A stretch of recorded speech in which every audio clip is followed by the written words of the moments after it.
Hello students, I am Ravi Kumar from KV CRPF Mokama Ghat. आज हम लोग हिस्ट्री का first chapter tracing changes through a 1000 year, यानी जो हज़ारों वर्ष में क्या परिवर्तन हुआ था उसके बारे में हम लोग जान रहे थे। उसी में अब हम लोग जानेंगे रीजन एंड एम्पायर के बारे में, यानी क्षेत्र और साम्राज्य के बारे में कि उस समय क्षेत्र पर किसका अधिकार रहता था, इसके बारे में जानेंगे। ये दिखाया गया है, इंडिया का एक मैप है।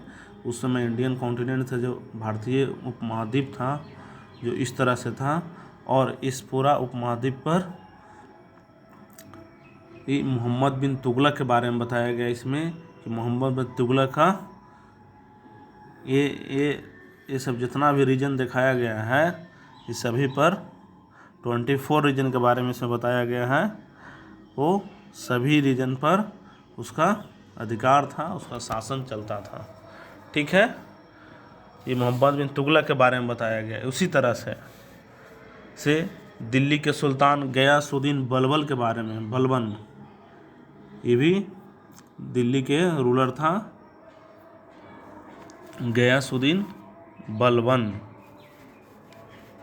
दिल्ली के सुल्तान गयासुद्दीन बलबन के बारे में एक संस्कृत प्रशस्ति है, एक सांस्कृतिक प्रशस्ति पत्र एक होता है जिस पर लिखा जाता था।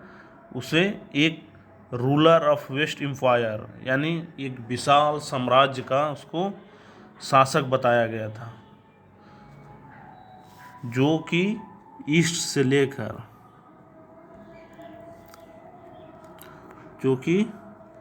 से लेकर ईस्ट में बंगाल, ये साइड जो ये बंगाल का क्षेत्र हुआ, ये साइड वाला क्षेत्र, ये बंगाल से लेकर इधर पटे ईस्ट बंगाल, यानी गौड़ उस समय कहा जाता था, गौंड। देखिएगा इसमें कहीं ज़रूर होगा, गौंड के बारे में चर्चा किया होगा। ठीक है, तो ये गौंड क्षेत्र जो बंगाल का क्षेत्र था, बंगाल टू वेस्ट में ही, तो ईस्ट में बंगाल था और वेस्ट में इधर पट्टी, इधर आ जाइए अफ़गानिस्तान था, ये अफ़गानिस्तान वाला एरिया हुआ। अफ़गानिस्तान के गजनी यानी गज्जन, तो वहाँ तक इसका क्षेत्र फैला हुआ था, उसमें रूल करता था, शासन करता था अपना। और फिर इसके साथ साथ बताया गया है कि ऑल साउथ इंडिया में जितना भी दक्षिणी भारत है, इधर ये साइड भी गयासुद्दीन बलबन का शासन चलता था। साउथ इंडियन अर्थात द्रविड़ के नाम से उस समय जानते थे, उसी के अंडर में आता था। और गौड़, आंध्र, केरल, कर्नाटक, महाराष्ट्र और गुजरात और भी डिफरेंट टाइप के रीजन के वे जो पीपल से लोग थे, जो उसकी आर्मीज के सामने, जो सैनिक था उसके सामने उन लोग भाग जाते थे, टिक नहीं पाते थे उसके सामने, मतलब बहुत विशाल सेना था। ठीक है, और आगे जानेंगे इसमें। लेकिन हिस्टोरियन था, जो इतिहासकार लोग जो होता है, वो इस तरह के कॉन्क्विस्ट, यानी जो विजय, जो अभियान था, विजय जो जीतने का, जो कितना एरिया पर इसका कब्जा था, उसको एक्सजरेटेड यानी अतिशयोक्ति कहा है।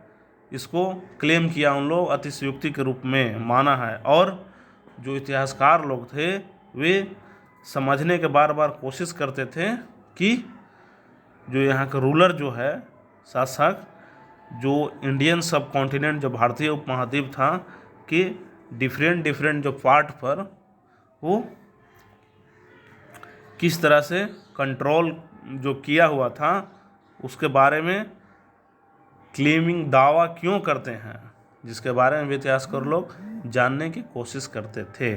ठीक है, आगे हम लोग जानेंगे कि 700 में मेनी रीजन, मतलब बहुत सारे, कई क्षेत्र में क्या था ही already passed trend geographical dimension, यानी बहुत सारे क्षेत्र में उस समय अपना अपना जोग्राफिकल डायमेंशन यानी भौगोलिक आयाम जो होता है कि इतना इतना एरिया बटा हुआ है वो था। और फिर ऑन लैंग्वेज अपना जो भाषा भी था वहाँ के, और फिर एंड कल्चरल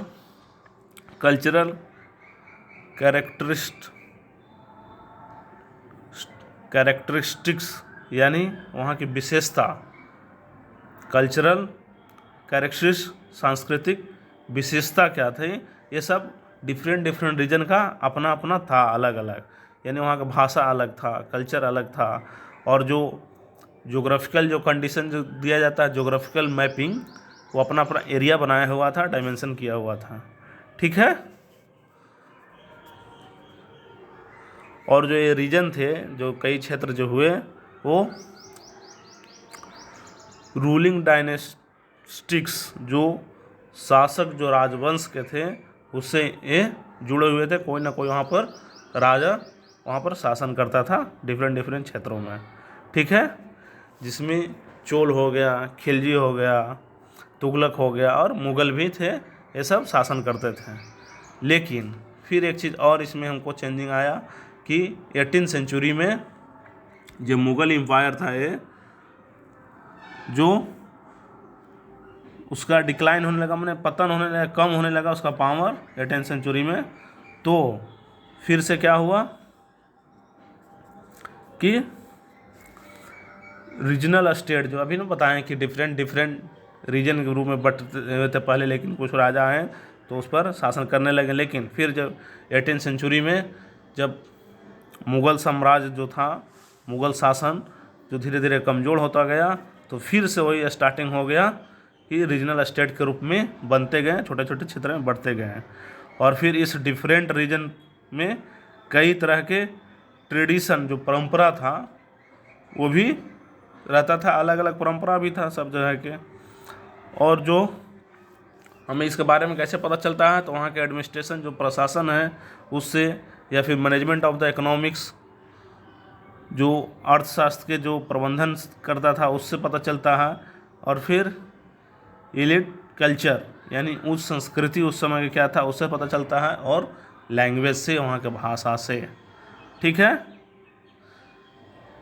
इसके बारे में हम लोग जाने रीजन और एम्पायर के बारे में, क्षेत्र और साम्राज्य किस तरह से क्षेत्र बटा हुआ था, और हर एक क्षेत्र के पहले डिफरेंट किंग होते थे, राजा की तरह था, अपना अपना क्षेत्र बांट लिया था। लेकिन जब ये शासक लोग, रूलर लोग जाए, जब दिल्ली सल्तनत जब स्टार्ट हुआ, तो ये इंडिया के बहुत बड़े क्षेत्र पर, बहुत बड़े एरिया पर ये अपना शासन किए थे रूलर दिल्ली सल्तनत के लोग। ठीक है। और इसमें एक चीज़ और हम जानेंगे, इसमें लैंग्वेज और रीजन के बारे में।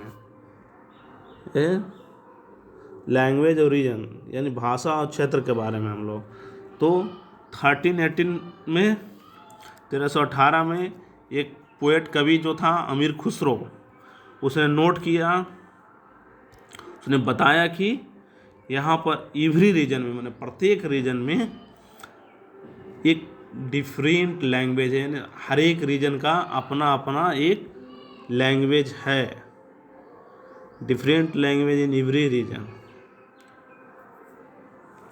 ठीक है, जिसमें बता दिया गया है, सबका बताया गया है। इसमें सिंधी, लोहरी, कश्मीरी, कश्मीर का कश्मीरी हो गया, द्वार समुद्री जो साउथ में जो हुआ उस समय के, जो साउथर्न कर्नाटका के तरफ का क्षेत्र को द्वार समुद्री कहता था, वहाँ के लैंग्वेज था। और फिर तेलंगानी जो आंध्र प्रदेश का था, जो तेलंगानी जो इसी के आधार पर अभी तेलंगाना स्टेट भी एक बांटा गया है। और फिर गुजारी जो गुजरात का था एक भाषा था, फिर मवारी जो तमिलनाडु के एक लैंग्वेज था, फिर गौरी जो गौरी था जो वेस्ट बंगाल के लैंग्वेज था वहाँ के। और फिर अवधी अभी भी भाषा है अवध का, यानी ईस्टर्न उत्तर प्रदेश जो है, पूर्वी उत्तर प्रदेश का अवधी भाषा ही है वहाँ। और फिर हिंदवी हुआ दिल्ली के आसपास, around Delhi, in the area around Delhi, Delhi के आसपास वाला एरिया में अवधी हिंदवी भाषा बोला जाता था। ठीक है। इस तरह से अमीर खुसरो ने बताया कि डिफरेंट रीजन में डिफरेंट लैंग्वेज भी है यहाँ, सब रीजन का अपना अपना एक लैंग्वेज है। ठीक है। और एक चीज़ और इसने बताया अमीर खुसरो ने कि एक लैंग्वेज है, वो कौन, संस्कृत, जो did not belong to any region, जो किसी भी रीजन, कोई भी विशेष क्षेत्र में ये भाषा नहीं है। ये संस्कृत है लेकिन कोई एक क्षेत्र में नहीं है। ये कैसे आप बताएं कि अभी लोहरी, कश्मीरी या सिंधी, ये सब क्या है, अपना अपना रीजन में, जैसे तेलंगाना आंध्र प्रदेश में हुआ, गुजारी गुजरात में, उस तरह से ये संस्कृत नहीं था कोई भी रीजन में। लेकिन फिर भी इसमें क्या था कि यह था जो एक ओल्ड लैंग्वेज था, एक प्राचीन भाषा था, जो सिर्फ ओनली द ब्राह्मण्स, इसको ब्राह्मण ही जानते थे। कॉमन पीपुल, जो सामान्य जो नागरिक है, सामान्य जो जनता, वो आम जनता, वो इसके बारे में नहीं जानता था। ठीक है। इस तरह से हम लैंग्वेज और रीजन के बारे में भी हम लोग जान गए। ओके।